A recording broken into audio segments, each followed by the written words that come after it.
वो क्या है? इन्नल्लाह व मलाइकतहू, अल्लाह और उसके फरिश्ते जो आसमान के ऊपर हैं, अर्श वाले रब और उसके फरिश्ते, यानी जमीन से कितनी दूरी है, वो अल्लाह और उसके फरिश्ते रसूल सल्लल्लाहु अलैहि वसल्लम के ऊपर दुरूद भेजते हैं।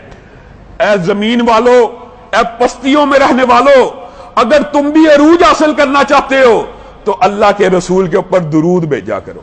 जो एक मर्तबा दुरूद भेजता है, सिर्फ एक मर्तबा, अभी कोई बैठा हुआ है, नबी का वादा सच्चा है, अल्लाह का वादा सच्चा है, सिर्फ कोई ये बंदा चाहता है कि अल्लाह मेरे ऊपर रहमत करे, मेरी मगफिरत करे, मुझ पे दुरूद भेजे, क्या करे? आसान कुलिया, आसान तजारत, एक मर्तबा अल्लाहुम्मा सल्ली अला मुहम्मदिन पढ़ ले, अल्लाह कितनी दफा भेजता है। अल्लाह की यह सुन्नत है, अल्लाह हर चीज का रिटर्न बढ़ा चढ़ा के देता है। और दुरूद का रिटर्न क्या? जो एक मर्तबा पढ़ता है, जवाब में अल्लाह 10 मर्तबा भेजते हैं। एक मर्तबा आप भेजो, 10 मर्तबा रब भेजेगा। और नबी करीम सल्लल्लाहु अलैहि वसल्लम ने इरशाद फरमाया है, जो बंदा सुबह शाम सिर्फ 10 मर्तबा मुझ पे दुरूद भेजता है, मैं मोहम्मद सल्लल्लाहु अलैहि वसल्लम उसको गारंटी देता हूं, कल क़यामत के दिन उसका नाम लेके अल्लाह रब्बुल इज्जत की बारगाह में उसके लिए जन्नत में दाखिले की सिफारिश करूंगा। 10 मर्तबा दुरूद पढ़ना मुश्किल है? सुबह शाम हमें क्या हो गया है? हम ये वज़ाइफ अपनी जिंदगी में ऐसे शामिल क्यों नहीं करते कि हमारी रूटीन का हिस्सा बन जाए? उबई बिन काब आते हैं, नबी करीम से पूछते हैं, मशहूर हदीस है, आका मैं कितना हिस्सा आप पे दुरूद भेजा करूं? आप दुरूद के इतने फजाइल बयान करते हैं, आप दुरूद के इतने मनाकिब बयान करते हैं, 1/4 हिस्सा मैंने आपकी जात के लिए मुख्तस कर लिया अपने अज़कार में से। 1/4 उबई बहुत अच्छी बात है, 1/4, लेकिन अगर तू ज्यादा करे तेरे लिए बेहतर है। अल्लाह के रसूल निसफ, अगर तू ज्यादा करे बेहतर है। 2/3, अल्लाह के रसूल 2/3। नबी करीम ने कहा अगर इससे भी ज्यादा कर ले तो बेहतर है।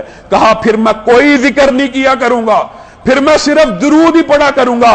नबी करीम सल्लल्लाहु अलैहि वसल्लम ने इरशाद फरमाया, फिर मेरी बात सुन ले, दुनिया और आखिरत के सारे गम तुझसे दूर कर दिए जाएंगे। दुनिया और आखिरत के सारे गम दूर हो जाएंगे, बंदा जन्नत में चला जाएगा। सारे वजीफे भी अगर कोई बंदा नहीं करता, सिर्फ दुरूद पाक भी पढ़ता रहता है। एक साहब भी दुरूद पढ़ें, अल्लाह की हम्द बयान की, अल्लाह की तस्बीह बयान की, दुरूद पढ़ा, नबी करीम सल्लल्लाहु अलैहि वसल्लम मुस्कुराना शुरू हो गए। कहा मांग मांग मांग, तेरी दुआ अल्लाह जरूर सुनेगा। इस हदीस के अंदर चंद बातें पोशीदा हिकमत की। क्या? बाज लोग अल्लाह से जब मांगने पे आते हैं ना, बेकरार होते हैं, जाहिर है मजबूर होता है बंदा। अल्लाह बराह रास्त, अल्लाह मेरा ये काम कर दे, अल्लाह मेरा ये काम कर दे। अल्लाह से मांगा जा सकता है, लेकिन कुछ अदब होता है, कुछ तरीका होता है। पहले उस रब जिससे मांगने लगे हो उसकी हम्द बयान करो, उसकी तस्बीहात बयान करो। एक मर्तबा नबी करीम पे दुरूद भेजो, फिर अल्लाह से मांगो। नबी करीम गारंटी दे रहे हैं, जो बंदा इस तरह मांगेगा अल्लाह रब्बुल इज्जत उसकी जरूर सुनेंगे। आगे आइए, नबी करीम सल्लल्लाहु अलैहि वसल्लम ने इरशाद फरमाया, और लोगों ये कितनी फजीलत की बात है, ये कितने मकाम की बात है। अल्लाह की कसम हम तो समझते हैं अंबिया और सिद्दीकीन के कदमों में भी हमें जन्नत में जगह मिल जाए, हम कामयाब हैं। उनका मुकाम तो इतना बुलंद है, लेकिन नबी करीम सल्लल्लाहु अलैहि वसल्लम क्या फरमा रहे हैं?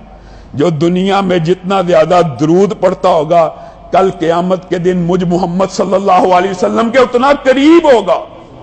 जो जितना दुरूद पढ़ेगा नबी करीम सल्लल्लाहु अलैहि वसल्लम के, उतना ही करीब होगा।